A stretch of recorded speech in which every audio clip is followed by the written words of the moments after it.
Welcome to 9 vibes. Chandrashekar Rao గారి కుటుంబం విచ్ఛిన్నం కాబోతుందా? కేసీఆర్ కుటుంబం ఎవరికి వారే యమునా తీరే అన్నట్లుగా తయారైందా? ఎవరిని ఎవరు పట్టించుకోలేని పరిస్థితి వచ్చిందా? ఎవరికి వారు పైచేయిగా నిలుస్తూ నెంబర్ 2 అన్న ఫీలింగ్ కలిగించే ప్రయత్నంలో ఉన్నారా?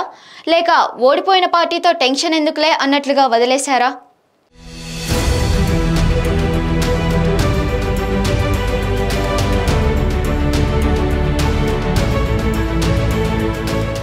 అధికారంలో ఉన్నప్పుడు జోష్ వేరు, ఏం చేసినా చెల్లుతుంది, చేసిన ప్రతి పని గొప్పగా ఉంటుందని చెప్పే వందిమాగదులు ఉంటారు. కలిసొచ్చే కాలం అన్నట్లుగా అంతా స్మూత్గా సాగిపోతుంది. ఒక్కసారి విపక్షంలోకి వస్తే అసలు డొల్లతనం బయటపడుతుంది.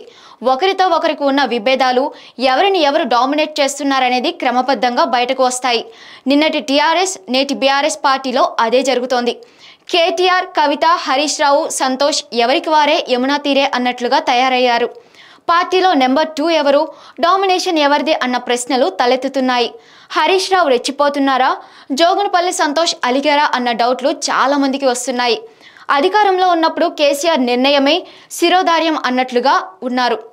ఎవరేమి చేయాలనుకున్నా ఫైనల్గా కేసీఆర్ ఆమోదముద్ర పడాల్సిందే. దాంతో కొంత నియంత్రణ ఉండేది. అంత కఠినంగా ఉన్నా కూడా కవిత వెళ్ళి ఢిల్లీ లిక్కర్ స్కామ్లో ఇరుక్కున్నారు. అధికారాన్ని కోల్పోయిన తరువాత ఆ నలుగురు ఇప్పుడు స్వాతంత్రం ప్రకటించుకున్న సామంతరాజుల్లా తయారయ్యారు. దీనితో ఇప్పుడు పార్టీపై కొంత ఒత్తిడి తప్పడం లేదు.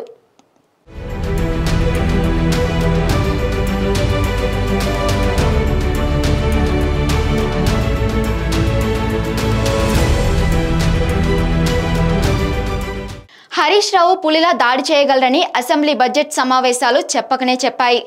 సమావేశాల తొలి అర్ధ భాగంలోనే కాంగ్రెస్ పై కేటీఆర్ ఓ రేంజ్లో విరుచుకుపడ్డారు. కాళేశ్వరం, మేడిగడ్డ, అన్నారం చర్చ మొదలైన తర్వాత ఆయన కాస్త తగ్గారు. ప్రభుత్వాన్ని నిలదీసే బాధ్యత హరీష్ రావు భుజాలపైకి ఎత్తుకున్నారు. హరీష్ రావు వర్సెస్ మంత్రులు అన్నట్లుగా రోజువారీ మాటల తూటాలు పేలాయి. కేసీఆర్ అసెంబ్లీకి అసలు రానేలేదు.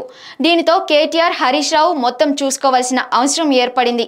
ఈ క్రమంలోనే కేటీఆర్తో సమన్వయం అనే మాట అవసరం లేకుండా హరీష్ రావు ఇండిపెండెంట్గా పనిచేశారన్న గుసగుసలు వినిపిస్తున్నాయి. పైగా కేటీఆర్ను హరీష్ డామినేట్ చేశారని కూడా జనం చెప్పుకోవడం అందరూ విన్నారు. బీఆర్ఎస్ తరపున Harish they one man show అయిపోయింది. కేసీఆర్ 10 ఏళ్ల పాలనలో అవినీతి, అరాచకాలు, అక్రమాలు జరిగాయని రేవంత్ అండ్ కో ధ్వజమెత్తుతుంటే కేటీఆర్ తిప్పికొట్టలేకపోయారు. దాంతో తాజా సెషన్లో కేటీఆర్ సైడ్ అయిపోయి హరీష్ రావు బాగా హైలైట్ అయ్యారు.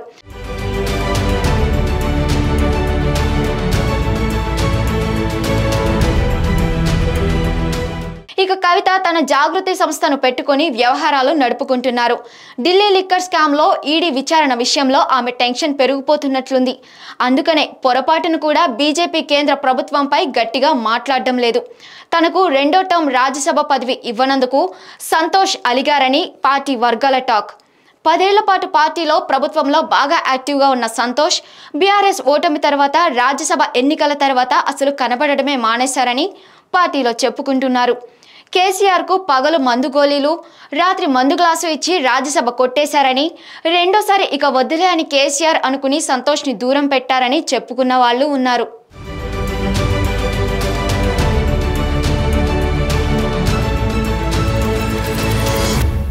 ఆ నలుగురు ఒక్కసారైనా కలిసి భవిష్యత్తు కార్యాచరణ గురించి చర్చించుకున్న పాపాన పోలేదు.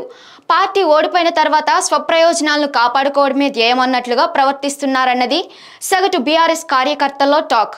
అధికారంలో ఉన్నప్పుడు పెత్తనం చలాయించిన వాళ్ళు ఇప్పుడు కట్టిపడేసి నామకే వాస్తే పనిచేస్తున్న ఫీలింగ్ కూడా కలుగుతోంది.